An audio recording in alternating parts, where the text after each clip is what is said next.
right, Mrs. Dolly Levi, born Gallagher, social introductions.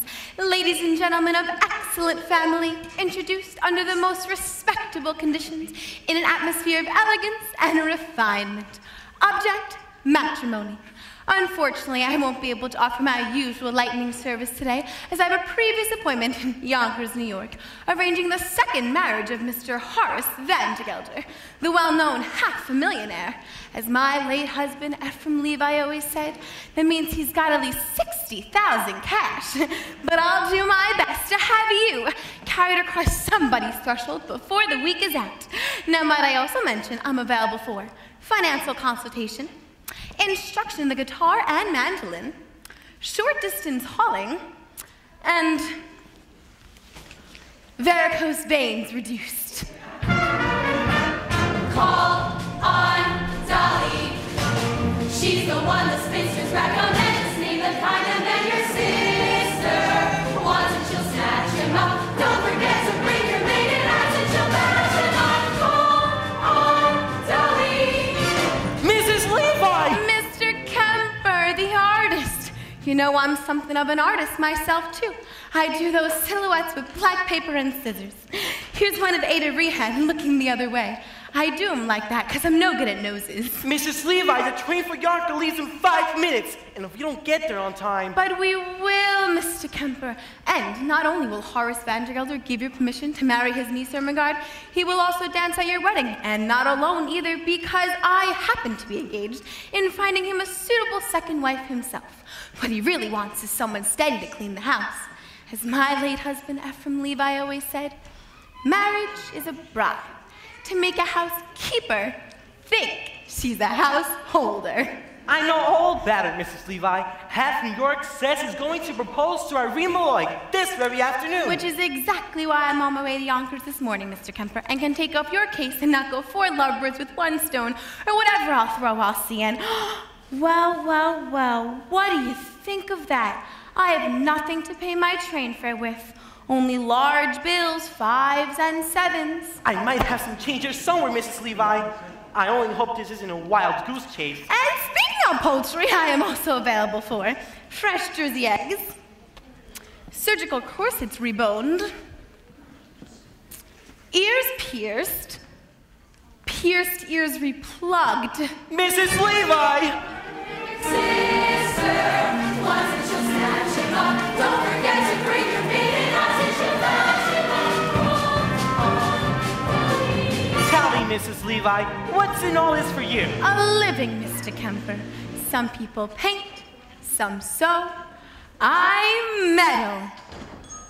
I have always been a woman who arranges things. For the pleasure and the profit it derives.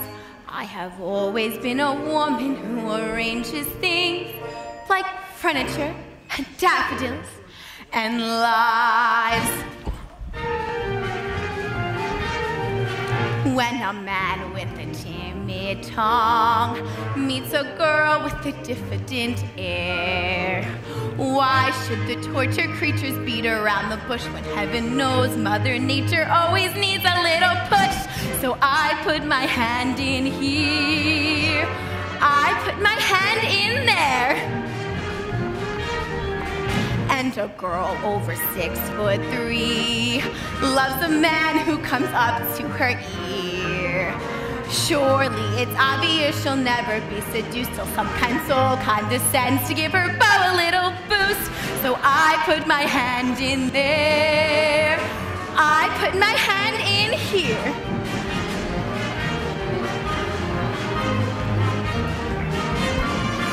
I have always been a woman who arranges things. It's my duty to assist the Lord above. I have always been a woman who arranges things like luncheon parties, poker games, and love. My aplomb cosmetic art turned a from to a Trump lady fair. She had a countenance a little bit like Scrooge, but oh, today you would swear the Lord himself applied the rouge. So I put my hand in here. I twist a little, stir a little, him a little, her a little, shape a little, mold a little. Some poor chap gets sold a little. When I use my fist a little, some young bride gets kissed a little. Pressure with the thumbs, matrimony comes when I put my hand in there.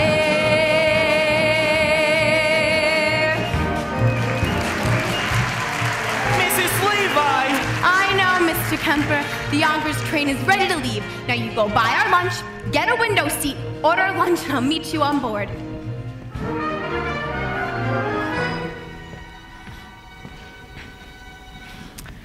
Ephraim Levi, I'm going to get married again.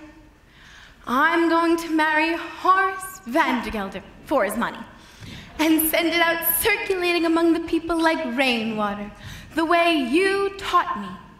And I want a sign from you sometime today that you approve. Oh, it won't be a marriage in the sense that we had one, but I shall certainly make him happy. And I'm tired, Ephraim, tired of living from hand to mouth, so I want that sign.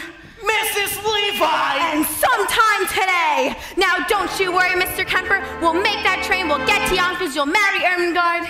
Just leave everything to me. For when my little pinky wiggles, sometime maiden gets the giggles, then I make my knuckles active. She says he's so attractive. Then I use my index digit and they begin to fidget. Then I clench my palm. The preacher reads a psalm when I put my hand in there.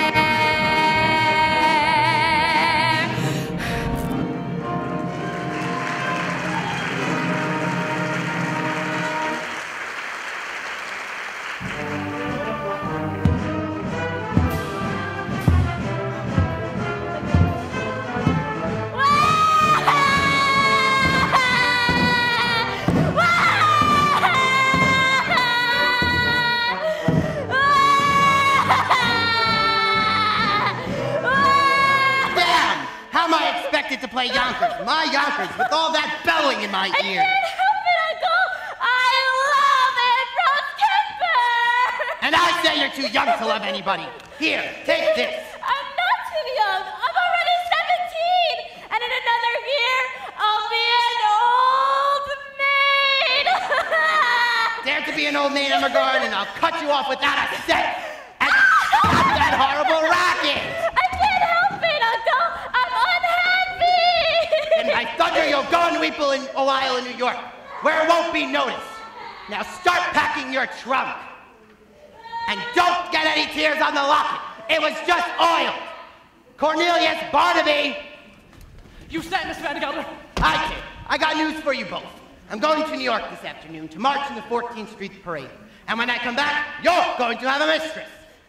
But I'm too young, Mr. Vandergelder. Not yours, hell and damnation, mine. I mean, I'm going to get married again. And in honor of that occasion, I'm promoting you, Cornelius, to chief clerk.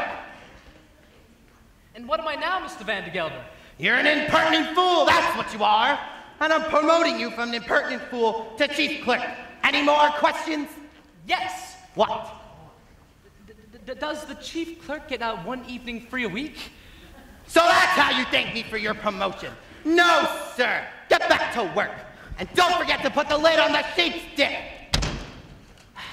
Evenings off, marrying artists, foolishness. 99% of the people in this world are fools. And the rest of us are in great danger of contamination. Why?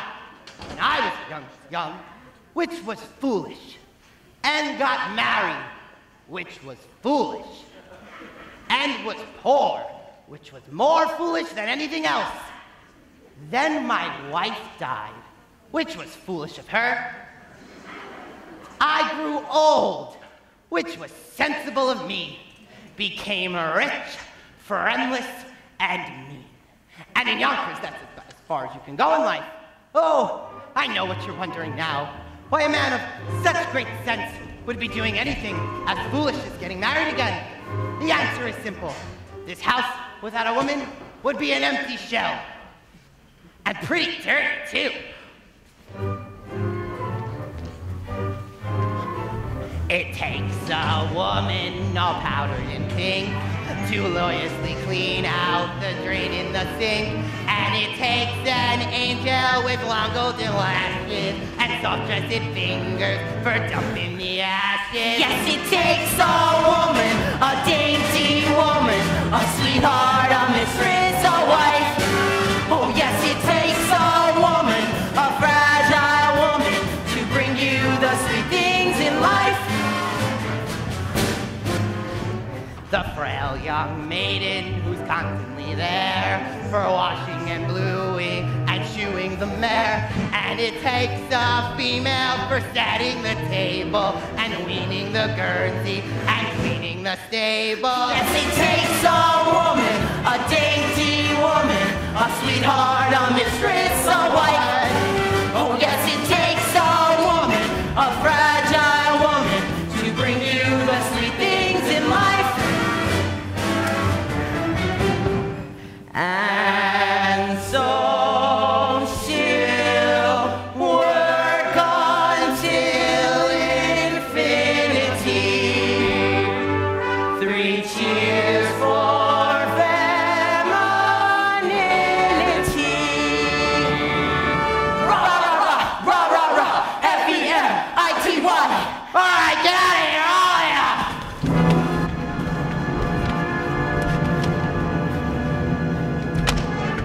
And in the winter, she'll shovel the ice and lovingly set out the traps for the mice. She's a joy and treasure, for practically speaking. For whom can you turn when the plumbing is leaking? To that dainty woman, that fragile woman, that sweetheart, that mistress, that wife. Oh, yes, it takes a woman, A husky woman to bring you the sweet things in life. Oh, yes, it takes a woman, a dainty woman, a sweetheart, a mistress, a wife. Oh, yes, it takes a woman, a fragile woman, to bring you the sweet things in life.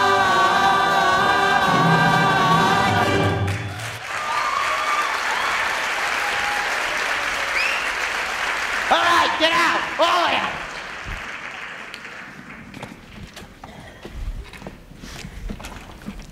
Congratulations, congratulations, 1,000 congratulations. What? Congratulations, Mr. Vandergelder. All of New York is buzzing with the news that you've practically proposed to Irene Malloy. The streets are lined up with eligible young ladies prostrate with grief. All my congratulations and sympathy. Sympathy? Oh, did I say that? A slip of the tongue, that's all. No, I'm delighted with the happy news. After all, she wasn't easy to unload. By that I mean, you know what the people say. Although I, for one, never believed the rumors. No, I didn't.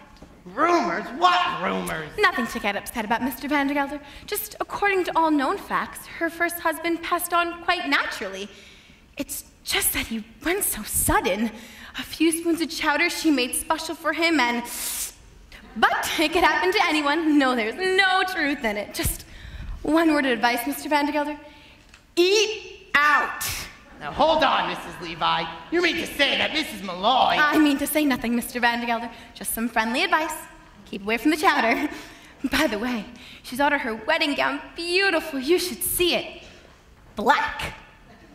Well, as I said before, congratulations on your forthcoming nuptials, and may you rest in... may guardian angels watch over you both, particularly at dinner. Now hold on, Mrs. Levi. You introduced me to Mrs. Malloy, and I intend on calling her this afternoon, as arranged. Very well, Mr. Vandergelder. Then there's nothing more for me to do but go back to New York and tell the other girl, the heiress, not to wait. What did you say? Nothing. A word. Heiress. Particulars, Mrs. Levi. I demand particulars. Her name. Her name? Money. Ernestina Money. What a lovely name. Pictured, if you will. Hair as shiny as newly minted dime. Eyes as big round as silver dollars. Skin as soft and mossy as an old greenback. I can feel her now. Age, 19. Weight, 102. Waist, 47. Waist 47? That's what the money bet. Now, I could arrange for you to meet this Ernestina this very afternoon. I ain't got time. I gotta bring my niece Emmergard to New York until she forgets about a certain Ambrose Kemper. I could do that for you, Mr. Vandergelder. I know just how to handle such things. And then I'm marching in the 14th Street Parade. What an amazing coincidence. Guess who's been chosen to ride the main float, the spirit of 14th Street? Miss Money. Her mother was a cash, you know. All right, Mrs. Levi. I'll meet with this Miss Money. But I still intend on calling Mrs. Malloy first. Oh, Mr. Vandergelder, what races you make me run. Very well, I'll meet you on that bench in front of Mrs. Malloy's hat shop at 2:30 as usual. One more thing, Mrs. Levi. Let's say I decide against Miss Money, and I don't like Mrs. Malloy either. Well, then I happen to have one more name in mind. A name I know as well as my own, but let's not get into that now. It'll all come up in good time. Don't you worry about that. But wait till you see Ernestina Horace. A vision, a dream. It takes a woman all powdered in pink to joyously clean out the drain in the sink. And it takes an angel with long golden lashes and soft-dressed fingers for dumping the ashes. Yes, it takes a woman. Da da da da da.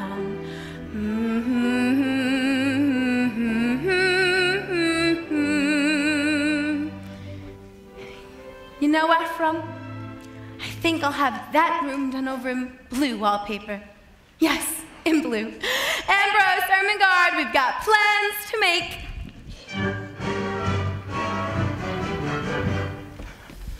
Chief clerk! Promoted from chief clerk to chief clerk. And in 10 years, if I'm lucky, I'll be promoted again.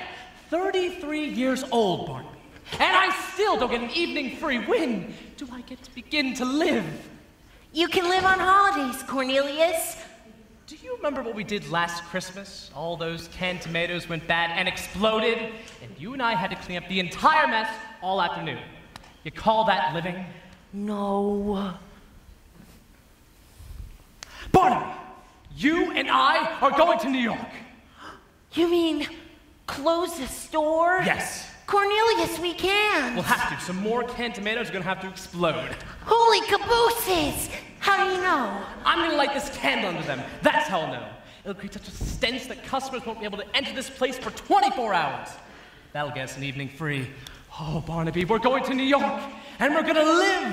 We're going to have a good meal. We're going to be in danger. We're going to spend all our money. We're going to get arrested. Holy cabooses! And one more thing. We're not coming back until we've each kissed a girl. Cornelius, we can't do that. You don't know any girls. I'm 33 years old, Barnaby. I have to begin sometime. I'm only 17. It isn't so urgent for me. New York, Barnaby. Picture it. Elevated trains, the lights of Broadway, the stuffed whale at Barnes Museum. A stuffed whale? A stuffed whale? What do you say? Yes, Cornelius, yes! Now, the first thing to do is make you financially independent. I know. I'll find you a job. Can you dance? I'm an artist, Mrs. Levi. I paint. Well then, my card. Miss Dolly Levi. Painters taught how to dance? Now, there's a man, Rudolph Reisenweber, at the Harmonia Gardens restaurant on 14th Street. I'll give you a note to give him and see if he can have you both entered in the polka contest tonight. The prize is a week's engagement and a solid gold cup. Oh, the cups we won, Ephraim and me. Hold on, Mrs. Levi. No fiancé of mine is gonna set foot in a cafe. And I don't mind saying that I'm surprised that you have acquaintances in a place like that. Not acquaintances, Mr. Kemper, friends. Dear friends from days gone by. My late husband, Ephraim Levi, believed in life and any place you can find it. Cafes, ballrooms, yes, even theaters. Why, even when times were bad, every Saturday night like clockwork, down those stairs at the Harmonia Gardens we came, Ephraim and me. It's all very well to come down like clockwork, Mrs. Levi, but you asking Ermengarde to work there. Oh, wait, so Horace found out that we mean business. Now, you go to the Harmonia Gardens restaurant this afternoon and say Mrs. Levi sent you, and incidentally, tell Rudolph that Dolly is coming back, and I want a table for 2 and a chicken for 8 o'clock tonight. The bottom row looks all right, Cornelius. Now hold the candle under the ones on top. Not too close. They're swelled up like they're ready to burst. Holy cabooses, Cornelius. I can smell it from out here. Let's get dressed, Barnaby. We're going to New York! Out there's a world outside of Yonkers. Way out there beyond this hick town, Barnaby. There's a slick town, Barnaby. Out there, full of shine and full of sparkle. Close your eyes and see it glisten, Barnaby. Listen, Barnaby.